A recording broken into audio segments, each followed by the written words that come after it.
Andy assumed that Stephen had gone back to the hotel, but the next morning, Stephen was nowhere to be seen. At first, no one was too worried, thinking Stephen would walk back in any minute.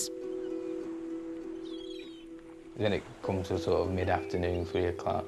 That's when, you know, we started to get a bit worried because we heard nothing from him, and it was unlike Steve. So that's when everyone started to, you know, started to panic, so. Stephen's friends went straight to the Greek police and reported him missing. Then one of them called his family. The police in Malia told him, well, look, don't worry, he's probably gone off with a girl, or he's, you know, if the worst that'll happen, he'll be back for his flight, and so on and so forth. And it's after hearing that I realised that there was a problem, because I knew Stephen well enough to know that he would never do that across his friends. He would never, ever disappear without telling them where he was. While the Greek police launched a major investigation, Stephen's friends put up dozens of posters in Malia. 12 days later, there was still no word of Stephen. They caught a flight home alone. I think everyone was just absolutely devastated, and then I don't think anyone said 2 words really on the flight home. It was just, you know, devastation really. The Greek and the British police immediately began working together to find Stephen. We were able to track fairly tightly and fairly closely where they'd been, who they'd been with. We interviewed a number of people who'd met up with Stephen and his friends, spoke to them, had conversations with them, been drinking with them in various bars. But no trace of Stephen has ever been found. There are times when I look at the kids in the face, I see the pain, and no parent should have pain in the kid's face. We'll come back to Stephen's story a little later. Earlier, we heard about the case of Stephen Cook, who'd gone missing while on holiday in Crete. He'd simply vanished after a night out on the town with his friends. In 2005, the British and Greek police launched a major investigation on the island of Crete to find 20-year-old Stephen Cook.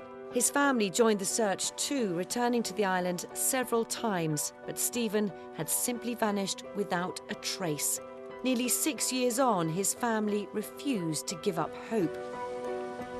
Jointly, we're constantly thinking of what we can do next, and to keep people generally aware that we still have a son missing in Crete. Hope that somebody will come forward and give us some information so that we can go out there and find him, or at least find out what's happened to him, because somebody somewhere knows something. When Stephen went missing, his family flew straight to Crete, but they had no idea how best to search for him. The first time that we went over, it was all panic, it was all emotional, there was no direction, we were just doing what we felt right. Since then, they've set up websites, followed up dozens of phone calls, and last year decided to return to the Greek island once more. It was the first time that any of the family had been over there for 5 years, and it was really, to be honest, the thought of going over there it made me feel sick. And you knew that you were stepping back into all of the emotions, all of the rawness, but we knew we had to do it.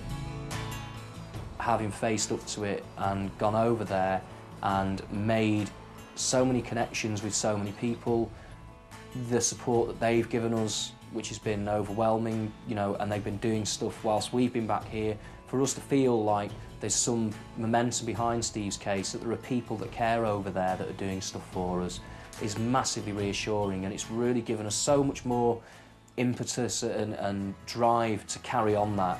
With the islanders on side and word getting round that Stephen is still missing, his family feel confident one day they will find a clue to unravel the mystery of what's happened to Stephen. The one aim, as always, is to keep Stevie's case in the public eye over there. We know that if we make the right steps and we carry on going and spreading the message, that it'll be a matter of time before that message reaches the person who can help us bring Stevie home. And Stephen's brother Chris is here with us now. Chris, it's been 5.5 years. Tell us about your mum and dad. How are they coping? Well, obviously it's hit them really hard. You know, the stresses has taken its toll on them health-wise. Not a day goes by where they're not thinking of things that they can do, and thinking about what they can do to bring Stevie home is always there, just very, very underneath the surface. So it's really tough for them. And I know you're planning to go back again. Have you learnt things, and what will you do differently this time? Absolutely, we've learnt things. The first time we went out there, obviously, our emotions were raw, we're in shock. We're doing things by instinct because, you know, you never expect to have a member of family that goes missing. Now, with the information that we've had over the past 5 years, with being able to get an idea as to how the systems and the procedures work over there, we're able to look at things in a much more proactive and productive manner to know that where our efforts are best placed and what we can do in the places that we can publicise Steve's case to get the maximum impact and cover ground that we've not previously covered. Yes, and I know that they've done an age progression of what he might look like now. You've seen the image. What do you think of it? It's pretty startling. I mean, it's an uncanny resemblance, drawing completely a line between me and Tony, Steve's other brother. But it's great for us because, obviously, it's 5 years or so since Stevie went missing. He went missing as a young man.